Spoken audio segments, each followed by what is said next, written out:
Hello, good morning guys. I'm cooking fish, flatfish.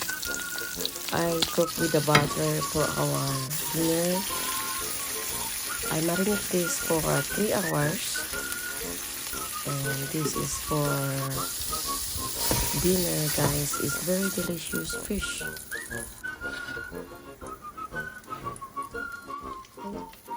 Hello guys, first thing I add 1 tablespoon of garlic powder and salt and massage it both sides, and also applied 1 tablespoon of black pepper and massage also, and 1 tablespoon of onion powder.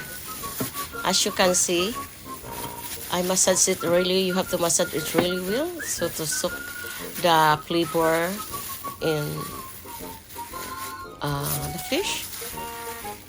This kind of fish guys is really good and cheap. I bought these 2 pieces of $5.99 at the Walmart in Korean store. So add 2 tablespoons of lemon powder or calamansi.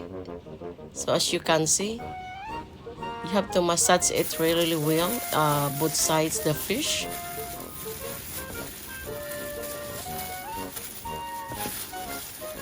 And shout out to all my silent viewers, subscriber. Thank you so much for watching and visiting my channel.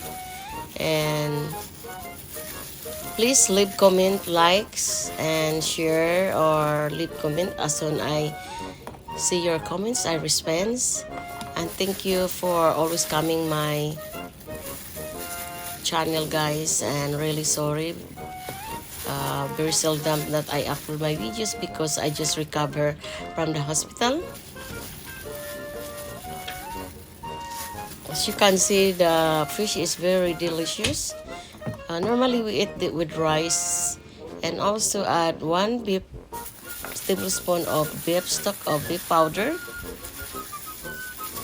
Massage it both sides.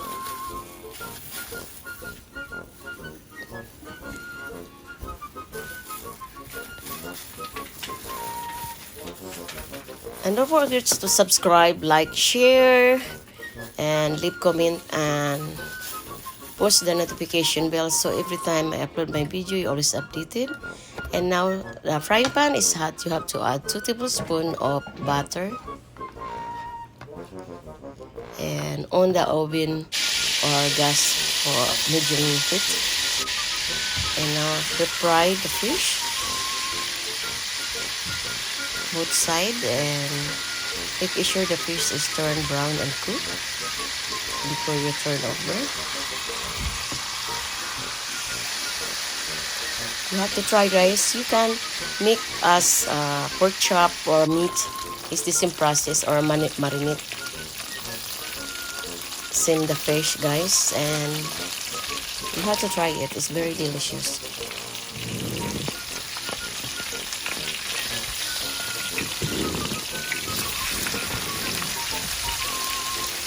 So now, as you can see, I turn the fish.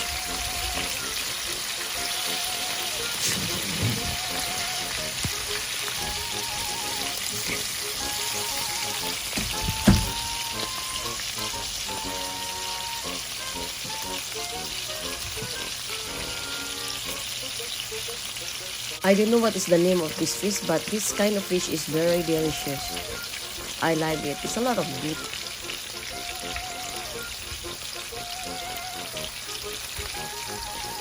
Shout out to all my silent viewers there and subscribers. To all my idol, thank you so much for watching my video, and subscribe, likes, and leave comment, and don't forget to push the notification bell when I see it, so every time I upload my video, you always updated.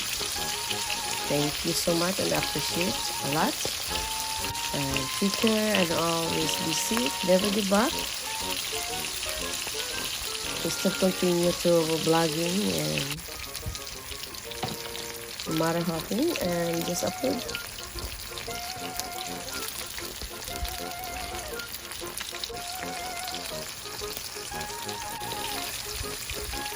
And this fish guys is very delicious, believe me. You have to fry it. You can do is different kind of fish, and you have to marinate this way and put some ingredients what I did and fry the butter.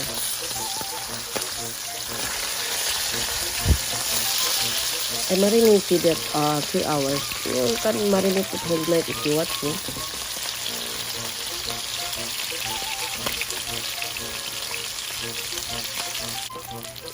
So this onion, guys, I add 1 whole of onions round.